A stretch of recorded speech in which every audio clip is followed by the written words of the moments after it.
Parabéns, parabéns para todos nós, porque isso foi uma oração direto ao Pai. Nós agradecemos a Ele todos os dias, por cada momento. E nós que temos nossos filhos, nossos sobrinhos, nossos queridos, agradecemos por esse milagre que é a criança da nossa vida.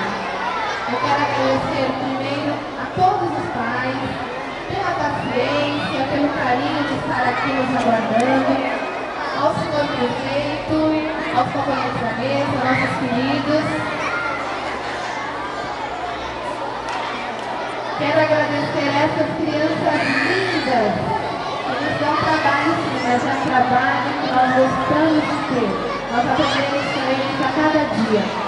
Agradecer a minha equipe, aqui do Walter, que de uma maneira tão carinhosa preparou isso tudo. O pessoal da cozinha, o pessoal da limpeza, da secretaria, a equipe gestora que me acompanha, os professores, tão dedicados, tão carinhosos. Obrigada a todos vocês.